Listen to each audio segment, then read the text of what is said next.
السلام علیکم۔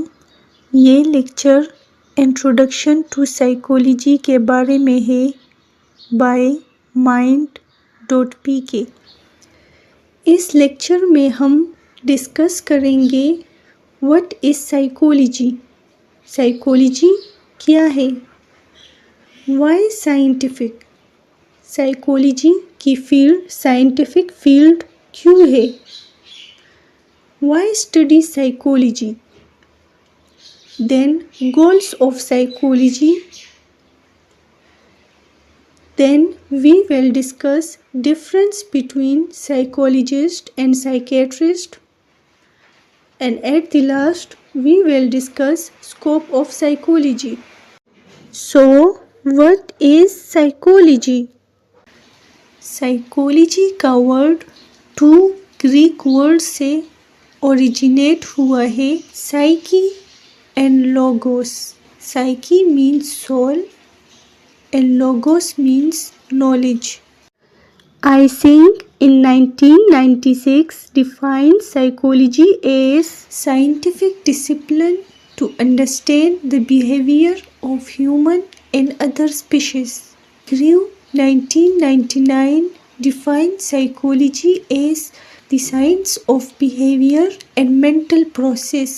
Psychology is the study of human behavior and its mentality or its high mental processes. Skinner defined psychology as psychology is the science of behavior and experience. N.L. Muns defined psychology as psychology today concerns with the scientific investigation of behavior. J.B. Watson defined psychology as psychology is the science of behavior. Walter Bowers defined psychology as the science of human behavior. In sub definition سے ہم یہ احاطہ کر سکتے ہیں Psychology is the scientific study of behavior and mental processes. Psychology is the scientific study of mind and behavior. انسان کی ذہنی سرگرمیوں اور چال اور چلن کا تجرباتی مطالعہ کرنا نفسیات کہلاتی ہے۔ بیہیویئر میں ہماری ساری ظاہری اعمال آتے ہیں، جیسے کہ ہمارا چلنا پھرنا، چہرے کے تاثرات اور ہمارے حرکات۔ مینٹل پروسیس میں ہماری اندرونی دماغ کی سرگرمیاں آتی ہیں، جیسے کہ ہمارا سوچنا، ہمارا محسوس کرنا اور کسی چیز کو دوبارہ دہرانا۔ انسان اپنے 5 اعضاء کے ذریعے معلومات کو اپنے ماحول سے اپنے دماغ تک لے جاتا ہے۔ اس عمل کو سینسیشن یعنی حس کہا جاتا ہے، اور یہ سینسیشن جس کو ہم حس بولتے ہیں ہماری دماغ کی نجی سرگرمیوں میں شامل ہے، جبکہ ہماری سوچ، ہماری یادداشت اس سینسیشن، اس حس کو مطلب دینا، اس کو ہم پرسیپشن بولتے ہیں۔ مسئلے کا حل سب ہماری دماغ کی اعلیٰ سرگرمیوں میں شامل ہے۔ وائی سائنٹیفک، سائیکالوجی کی فیلڈ سائنٹیفک فیلڈ کیوں ہے؟ جب بھی ہیومنز اور اینیملز کے بیہیویئر اور مینٹل پروسیسز کو اسٹڈی کیا جاتا ہے تو ہمارے پاس سب سے پہلا اسٹیپ آبزرویشن کا ہوتا ہے، اور جب بھی ریسرچر ہیومنز اور اینیملز کے بیہیویئر کو آبزرو کرتا ہے تو زیادہ چانسز ہوتی ہے کہ وہ وہی آبزرو کرے جو وہ ایکسپیکٹ کرتے ہیں۔ ایسے ایررز اور غلط آبزرویشن سے بچنے کے لیے سائیکالوجسٹ سائنٹیفک میتھڈز کو یوز کرتے ہیں۔ Scientific method step wise process ہے، جس کا پہلا اسٹیپ آبزرویشن کا ہوتا ہے۔ آبزرویشن کے بعد ریسرچر کے مائنڈ میں کویسچن ارائز ہوتا ہے اس کے بعد ریسرچر ہائپوتھیسس بناتا ہے. ہائپوتھیسس کو ٹیسٹ کرنے کے لیے ریسرچر ایکسپیریمنٹ کنڈکٹ کرتے ہیں. پھر جو نتائج آتے ہیں ان کا تجزیہ کرنے کے بعد ان کو پتہ چلتا ہے کہ ان کا ہائپوتھیسس صحیح ثابت ہوا ہے یا غلط ثابت ہوا ہے. پھر وہ ریٹن فارم میں اپنے نتائج کو لکھتے ہیں. تو ان سٹیپ سے گزرنے کے بعد ہمیں پتہ چلتا ہے کہ ہماری آبزرویشن صحیح تھی یا غلط. تو یہ ہمارے پاس سائنٹیفک میتھڈ ہے. تو سائیکولوجی کے فیلڈ میں بھی ریسرچر ایسے فالٹی اور ایرر آبزرویشن سے بچنے کے لیے اسی سائنٹیفک سٹیپس کو فالو کرتے ہیں. اور جب بھی اور ریسرچر ان رپورٹس کا مطالعہ کرتے ہیں تو اور ریسرچ کوسچنز ارائز ہو سکتی ہے اور researchers in research questions per researches کر سکتی ہے اور اپنی رپورٹس بنا سکتی ہے. Why study psychology? نفسیات کا مطالعہ کرنے کے بعد ہم نہ صرف خود کو سمجھ سکتے ہیں بلکہ ہم دوسروں کی بیہیویئر، چال اور چلن کو بہتر اور اچھے طریقے سے سمجھ سکتے ہیں کہ ایک انڈیویجول جو بیہیو کر رہا ہے کیوں کر رہا ہے. اس کے علاوہ ہمیں پتہ چل جاتا ہے کہ کس طرح ہمارا دماغ اور ہمارا جسم ایک دوسرے کے ساتھ منسلک ہے، کیسے ہم اپنی یادداشت اور یاد کرنے کی صلاحیت کو بہتر بنا سکتے ہیں. اور لائف میں جب بھی کبھی سٹریس آئے گا تو ہمیں اس کو کس طریقے سے ڈیل کرنا ہوگا، یہ ہمیں نفسیات سکھاتی ہے. سائیکولوجی میں ریسرچ کس طریقے سے کنڈکٹ کرنی ہے یہ ہمارے لیے جاننا بہت ضروری ہے، کیونکہ اس کے علاوہ ہماری ریسرچ غلط آ سکتی ہے. ہم نے دیکھ لیا کہ سائیکولوجی ایک سائنٹیفک فیلڈ ہے کیونکہ ریسرچر کو ٹھیک اور صحیح نتائج چاہیے without any error and mistake. Now what are the goals of psychology? Psychology کا مقصد کیا ہے؟ ہر سائنٹیفک فیلڈز کے اپنے مقاصد ہوتے ہیں. جیسے کہ فزکس کا مقصد یہ سمجھنا کہ یہ موجودہ دنیا کیسے کام کرتی ہے. ایسٹرونومی کے فیلڈ کا مقصد دنیا کا نقشہ بنانا اور یہ سمجھنا کہ یہ دنیا کس طرح وجود میں آئی ہے اور یہ کس طرح تبدیل ہو رہی ہے. اسی طرح سائیکولوجی کا مقصد یہی ہے کہ ہم جان سکیں کہ یہ انڈیویجول اس طرح کیوں بیہیو کر رہا ہے، اس کے پیچھے کیا راز ہے. Why the individual is behaving like this? What is the reason behind this behavior? تو بیہیویئر کو اچھے طریقے سے سمجھنے کے لیے ہمیں ان 4 سٹیپس کو اچھے طریقے سے فالو کرنا ہوگا. The first step is description. The second step is explanation. The third step is prediction. And the last 4th step is control. So the first step is description. What is happening? مطلب کیا ہو رہا ہے. یہ step observation کا ہوتا ہے جس میں ہم آبزرو کرتے ہیں کہ کیا ہو رہا ہے اور سب کچھ نوٹ کرتے ہیں، جیسے کہ کیا ہو رہا ہے، یہ بیہیویئر کہاں ہو رہا ہے اور یہ بیہیویئر کون کر رہا ہے اور کون سے حالات میں یہ بیہیویئر ہوتا ہے. فار ایگزامپل، ایک ٹیچر آبزرو کر رہی ہے کہ اس کی 2nd گریڈ کی اسٹوڈنٹ بہت عجیب بیہیو کر رہی ہے، جیسے کہ وہ اپنا ہوم ورک نہیں کرتی اور اس کا رویہ اسکول کی طرف ٹھیک نہیں ہے۔ The second step is explanation. Why is it happening? یہ بیہیویئر کس وجہ سے ہو رہا ہے؟ اس سٹیپ میں ہم کازز کو فائنڈ کرتے ہیں، جیسے کہ ٹیچر اپنے اسکول کے کاؤنسلر کو کہے گی کہ وہ ٹیسٹ ایڈمنسٹر کرے، اور اس اسٹوڈنٹ کے پیرنٹس کو کہے گی کہ وہ اسے ڈاکٹر کے پاس لے جائے کہ کہیں اس کو فزیکل ایلنس تو نہیں ہے جیسے کہ الرجی، اور کہا جائے گا کہ اس کو سائیکولوجسٹ کے پاس بھی لے جائے تاکہ اس کی اسیسمنٹ کرے۔ اس سٹیپ میں ہم ایکسپلینیشن چاہتے ہیں اس بیہیویئر کی جو ہم نے ڈسکرپشن میں آبزرو کی تھی۔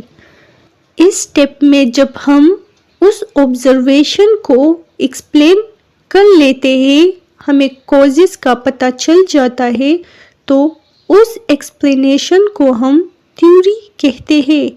اگر ساری ٹیسٹ سے ہمیں یہ پتہ چل جائے کہ اس اسٹوڈنٹ کو ڈائلیکسیا ہے، مطلب لرننگ پرابلم ہے، تو نیکسٹ سٹیپ ہمارے پاس پریڈکشن کا ہوگا، مطلب اگر ایسی سچویشن رہی تو آگے کیا ہو سکتا ہے۔ The third step is prediction. What will happen in the future? اس سٹیپ میں سائیکولوجسٹ یہ معلوم کرتے ہیں کہ اگر اس طرح حالات رہے تو مستقبل میں کیا ہونے والا ہے۔ فار ایگزامپل، سائیکولوجسٹ اور کاؤنسلر کی اسیسمنٹ سے یہ پتہ چلا کہ اس اسٹوڈنٹ کو ڈائلیکسیا ہے، مطلب لرننگ ڈسیبلٹی ہے، تو ان نتائج کے بنیاد پر سائیکولوجسٹ پریڈکٹ کریں گے کہ یہ اسٹوڈنٹ آگے بھی اسکول کے کام میں کمزور ہوگی اور اس قابل نہیں ہوگی کہ وہ کچھ یاد کر سکے۔ The last step is to control. How can the behavior be changed? اس سٹیپ میں سائیکولوجسٹ کا مقصد یہی ہوتا ہے کہ وہ اس انڈیزائربل ناپسندیدہ بیہیویئر کو پسندیدہ ڈیزائربل بیہیویئر میں کیسے چینج کرے، کیسے تبدیل کرے۔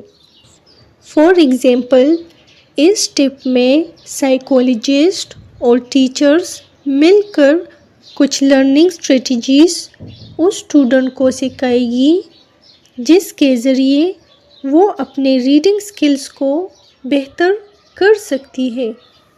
تو یہ ہمارے پاس 4 سٹیپس ہیں جس کے ذریعے ہم انڈیزائربل بیہیویئر کو، ناپسندیدہ عمل کو پسندیدہ عمل ڈیزائربل بیہیویئر میں چینج کر سکتے ہیں۔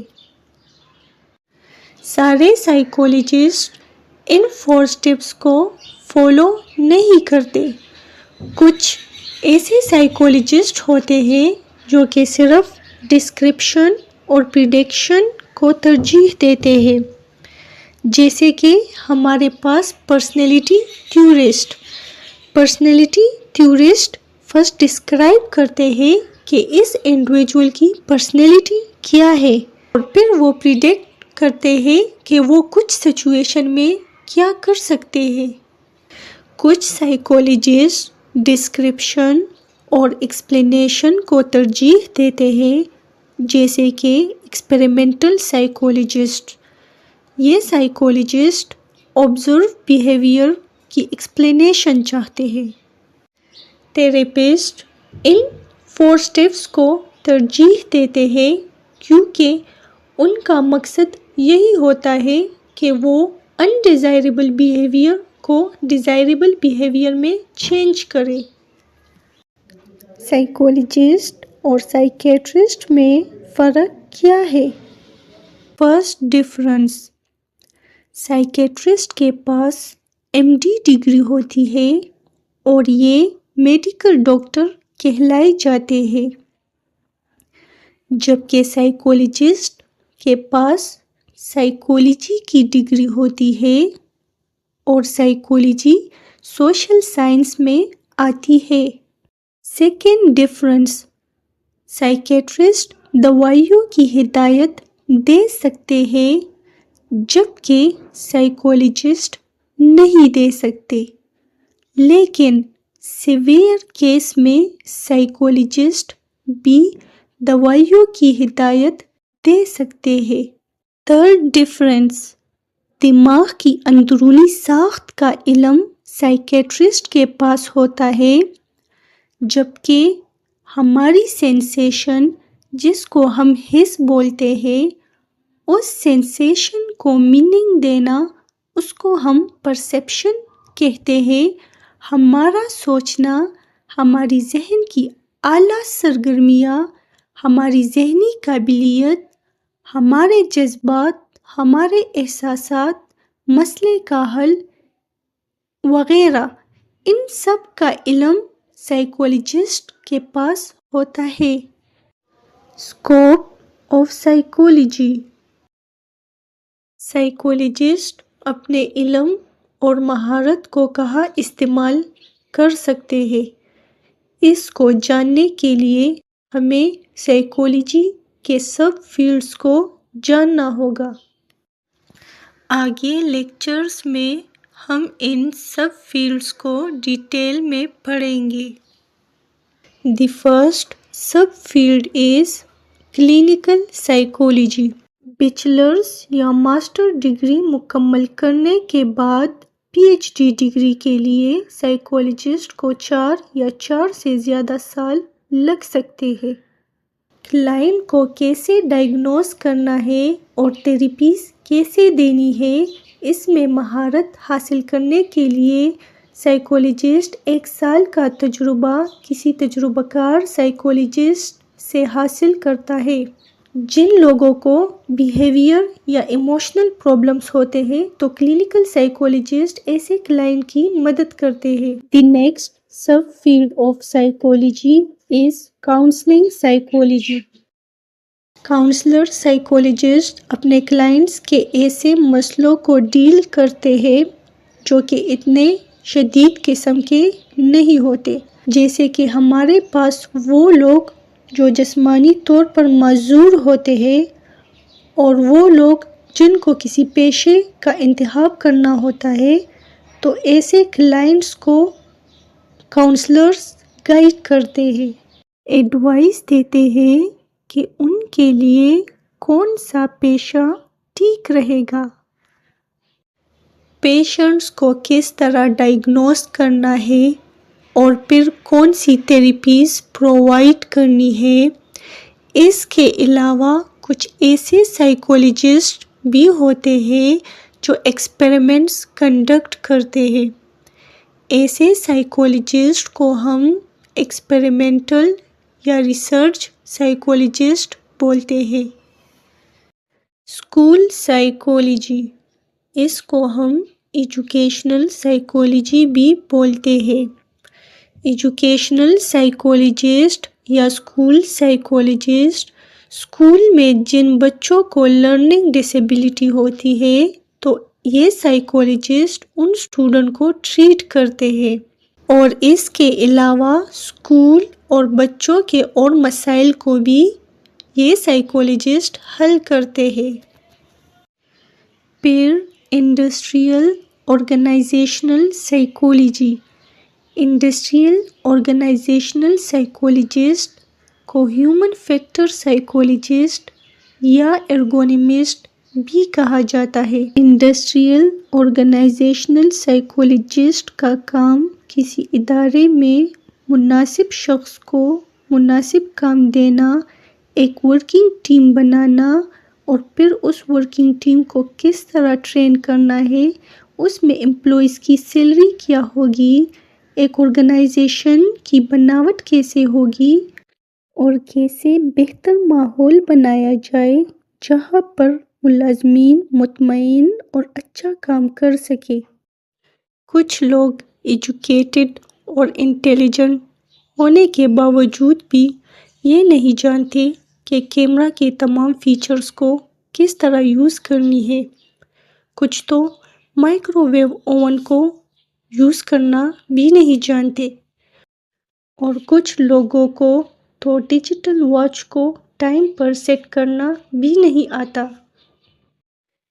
جب بھی ایک مشین بنائی جاتی ہے تو انڈسٹریل سائیکولوجسٹ کا کام اس مشینری کے لیے ایسے اصول بنانا جس کو ایک عام آدمی بھی سیکھ سکتا ہو۔ جب بھی سائیکولوجی، انجینئرنگ اور کمپیوٹر سائنس کے فیچرز کو کمبائن کیا جاتا ہے تو اس کو ارگونومکس کہا جاتا ہے۔ کچھ یونیورسٹیز میں ارگونومکس سائیکولوجی ڈپارٹمنٹ کا حصہ ہوتا ہے، اور کچھ ایسی یونیورسٹیز بھی ہوتی ہے جس میں ارگونومکس انجینئرنگ ڈپارٹمنٹ کا حصہ ہوتا ہے۔ دین کنزیومر سائیکولوجی۔ کنزیومر سائیکولوجسٹ کا کام کسی دکان میں خریدار کی چال و چلن اور ان کے انتخاب کا مطالعہ کرتا ہے۔ Health psychology. دماغی عناصر کی وجہ سے جسم پر جو اثرات پڑتے ہیں ان کا علم ہیلتھ سائیکولوجسٹ کے پاس ہوتا ہے۔ بیماریوں کی وجوہات کیا ہے اور اس کو کس طریقے سے ٹھیک کرنا ہے، یہ کام ہیلتھ سائیکولوجسٹ کا ہوتا ہے۔ بیماریوں سے بچنے کے لیے اپنے غیر صحت مندانہ عادات کو کس طرح تبدیل کرنا ہے، یہ ہیلتھ سائیکولوجسٹ اپنے کلائنٹ کو سکھاتے ہیں۔ پھر ایسے کون سے عناصر ہیں جس کی وجہ سے انسان ذہنی دباؤ کا شکار ہوتا ہے، اور اس دباؤ کے نتیجے میں جو انسان پر منفی اثرات آتے ہیں اس سے کس طرح بچنا ہے، یہ ہیلتھ سائیکولوجسٹ کا کام ہوتا ہے۔ دین فورینزک سائیکولوجی۔ فورینزک سائیکولوجسٹ قانونی نظام میں کام کرتے ہیں، جیسے کہ جیل اور عدالتیں۔ جو نئے قیدی آتے ہیں ان کو ایویلویٹ کرتے ہیں، ان کو جانچتے ہیں۔ کسی مقدمے کے لیے جوری کو سلیکٹ کرتے ہیں۔ جوری ان لوگوں کا گروہ ہوتا ہے جس کو کسی قانونی عدالت نے منتخب کیا ہوتا ہے تاکہ وہ حقیقت سنے اور یہ فیصلہ کرے کہ کون مجرم ہے اور کون مجرم نہیں۔ فورینزک سائیکولوجسٹ کسی مقدمے میں گواہ کے طور پر بھی پیش کیے جاتے ہیں۔ Sport psychology. Sport psychologist coaches کو کوچنگ ٹیکنیک سکھاتے ہیں اور کھلاڑیوں کی کارکردگی کو بہتر بنانے کے لیے ان کو انکریج کرتے ہیں۔ ریلیکسیشن، سپورٹیو اور امیجری تھراپی پرووائڈ کرتے ہیں۔ Neuro psychology. نیورو سائیکولوجسٹ مختلف قسم کے ٹیسٹ ایڈمنسٹر کرتے ہیں۔ ان کا مقصد یہی ہوتا ہے کہ وہ دماغ کی ایب نارملٹیز کا تشخیص کر سکے، مطلب ڈائگنوز کرے، اور دماغ کی ان جگہوں کو معلوم کرے جو ناکارہ ہوتی ہیں۔ جن پیشنٹس کو برین انجریز، اسٹروکس یا جن کا برین ڈیمیج ہوا ہوتا ہے تو ایسے پیشنٹ کے لیے نیورو سائیکولوجسٹ ری ہیبلیٹیشن پروگرامز ارینج کرتے ہیں۔ اس ری ہیبلیٹیشن پروگرامز کا مقصد یہی ہوتا ہے کہ وہ پیشنٹس دوبارہ اپنی ذہنی صلاحیتوں کو حاصل کریں۔ Developmental psychology. وقت کے ساتھ ساتھ انسان کی بیہیویئر کیوں چینج ہوتی ہے؟ ایک عمر میں وہ کچھ بیہیو کرتے ہیں جبکہ دوسرے عمر میں کچھ اور۔ کیا یہ جینیٹک کی وجہ سے ایسا ہوتا ہے؟ یہ انسان کی فطرت میں شامل ہے یا یہ ماحول کی وجہ سے ہوتا ہے؟ یا یہ جینیٹک اور ماحول دونوں کی وجہ سے ایسا ہوتا ہے۔ تو ڈیولپمنٹل سائیکولوجسٹ ان کا مطالعہ کرتے ہیں کہ کیوں وقت کے ساتھ ساتھ ایک بیہیویئر چینج ہو رہا ہے۔ Is the behavior change due to environmental factor or it change due to genetic factors or it change because of both? For example, developmental psychologist یہ دیکھتے ہیں کہ 2 سال سے لے کر 4 سال تک لینگویج کس طرح چینج ہوتی ہے۔ سوشل سائیکولوجی کیسے لوگ ایک دوسرے کو اثر انداز کرتے ہیں، سوشل سائیکولوجسٹ ان کا مطالعہ کرتے ہیں۔ فار ایگزامپل، ایک انڈیویجول یہ دیکھ رہا ہے کہ عید کے موقع پر سب لوگوں نے صاف ستھرے اور نئے کپڑے پہنے ہوئے ہیں اور ایک دوسرے کو خوشی سے مبارکباد دے رہے ہیں، تو وہ انڈیویجول بھی ایسا ہی کرے گا۔ کوگنیٹو سائیکولوجی سوچنے کے عمل اور ایک انڈیویجول معلومات کو کس طرح حاصل کرتا ہے، ان کا مطالعہ کوگنیٹو سائیکولوجسٹ کرتا ہے۔ کوگنیٹو سائیکولوجسٹ مختلف قسم کے ایکسپیریمنٹس کنڈکٹ کرتے ہیں تاکہ یہ جان سکے کہ ایک انڈیویجول کے پاس کون سی انفارمیشن ہے، وہ انفارمیشن اس نے کس طرح حاصل کی ہے اور نئے پرابلمس کو سولو کرنے کے لیے وہ کس طرح اس انفارمیشن کو یوز کریں گے۔ اس ٹیبل میں سائیکولوجی کے سب فیلڈز آپ کو دکھائے جا رہے ہیں۔ سائیکولوجسٹ بہت سارے آکوپیشنل سیٹنگز میں کام کرتے ہیں، جیسے کہ colleges and universities, private practice, hospitals and mental health clinics and government agencies. اس فگر میں آپ کو مختلف پیشوں میں سائیکولوجسٹ کی پرسنٹیجز دکھائی جا رہی ہے۔ جن لوگوں کو ذہنی مسائل ہوتے ہیں، ان لوگوں کو یہ تھراپسٹ اپنی سروس پرووائڈ کر سکتے ہیں، جن میں clinical psychologist, psychiatrist, psycho analyst, psychiatric nurse, clinical social work اور کاؤنسلنگ سائیکولوجسٹ شامل ہیں۔